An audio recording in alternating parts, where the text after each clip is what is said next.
మలాకీ గ్రంథము 3వ అధ్యాయము.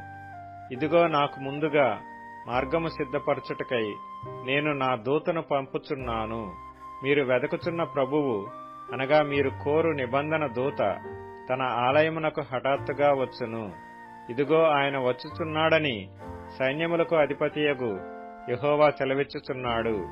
అయితే ఆయన వచ్చు దినమును ఎవరు సహింపగలరు? ఆయన అగ్గుపడగా ఎవరు ఓర్వగలరు? ఆయన కంసాలి అగ్ని వంటివాడు, చాకలివాని సబ్బు వంటివాడు, వెండిని శోధించి నిర్మలము చేయువాడైనట్లు కూర్చునియుండును. లేవీయులు నీతిని అనుసరించి యెహోవాకు నైవేద్యములు చేయునట్లు వెండి బంగారములను నిర్మలము చేయు రీతిని ఆయన వారిని నిర్మలులను చేయును. అప్పుడు మునుపటి దినములలో ఉండినట్లును పూర్వపు సంవత్సరములలో ఉండినట్లును యూదావారును యెరూషలేము నివాసులను చేయు నైవేద్యములు యెహోవాకు ఇంపుగా ఉండును. తీర్పు తీర్చుటకై నేను మీ యొద్దకు రాగా చిల్లంగి వాండ్ర మీదను వ్యభిచారుల మీదను అప్రమాణికుల మీదను నాకు భయపడక వారి కూలి విషయములో కూలివారిని విధవరాండ్రను తండ్రి లేని వారిని బాధపెట్టి పరదేశులకు అన్యాయము చేయువారి మీదను దృఢముగా సాక్ష్యము పలుకుదునని సైన్యములకు అధిపతియగు యెహోవా సెలవిచ్చుచున్నాడు. యెహోవానైన నేను మార్పులేనివాడను గనుక యాకోబు సంతతి వారైన మీరు లయము కాలేదు. మీ పితరుల నాటి నుండి మీరు నా కట్టడలను గైకొనక వాటిని త్రోసివేసిరి.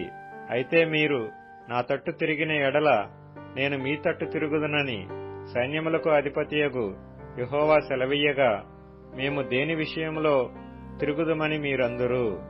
మానవుడు దేవుని యొద్ద దొంగిలునా? అయితే మీరు నా యొద్ద దొంగిలితిరి. దేని విషయంలో మేము నీ యొద్ద దొంగిలితమని మీరందరూ. 10వ భాగమును ప్రతిష్ఠితార్పణలను ఇయ్యక దొంగిలితిరి. ఈ జనులందరూ నా యొద్ద దొంగిలుచునేయున్నారు. మీరు శాపగ్రస్తులై ఉన్నారు. నా మందిరములో ఆహారం ఉండునట్లు 10వ భాగమంతయు మీరు నా మందిరపు నిధిలోనికి తీసుకొని రండి. దీని చేసి మీరు నన్ను శోధించిన ఎడల నేను ఆకాశపు వాకిండ్లను విప్పి పట్టజాలనంత విస్తారముగా దీవెనలు కుమ్మరించెదనని సైన్యములకు అధిపతియగు యెహోవా సెలవిచ్చుచున్నాడు. మీ పంటను తినివేయు పురుగులను నేను గద్దించెదను. అవి మీ భూమి పంటను నాశనము చేయవు. మీ ద్రాక్ష చెట్లు అకాల ఫలములను రాల్పక యుండునని సైన్యములకు అధిపతియగు యెహోవా సెలవిచ్చుచున్నాడు.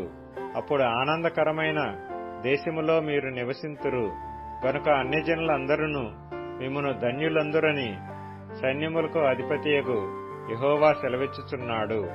యెహోవా సెలవిచ్చినదేమనగా, నన్ను గూర్చి మీరు బహు గర్వపు మాటలు పలికి నిన్ను గూర్చి ఏమి చెప్పితిమని మీరడుగుదురు. దేవుని సేవ చేయుట నిష్ఫలమనియు ఆయన ఆజ్ఞలను గైకొని సైన్యములకు అధిపతియగు యెహోవా సన్నిధిని మనము దుఃఖాక్రాంతులుగా తిరుగుట వలన ప్రయోజనమేమనియు గర్విష్ఠులు ధన్యులగుదురనియు యెహోవాను శోధించు దుర్మార్గులు వర్ధిల్లుదురనియు వారు సంరక్షణ పొందుదురనియు మీరు చెప్పుకొనుచున్నారు. అప్పుడు యెహోవా యందు భయభక్తులు గలవారు ఒకరితో ఒకరు మాటలాడుకొనుచుండగా యెహోవా చెవియొగ్గి ఆలకించెను. మరియు యెహోవా యందు భయభక్తులు కలిగి ఆయన నామమును స్మరించుచు ఉండు వారికి జ్ఞాపకార్థముగా ఒక గ్రంథము ఆయన సముఖమునందు వ్రాయబడెను. నేను నియమింపబోవు దినము రాగా వారు నావారై నా స్వకీయ సంపాద్యమై యుందురు.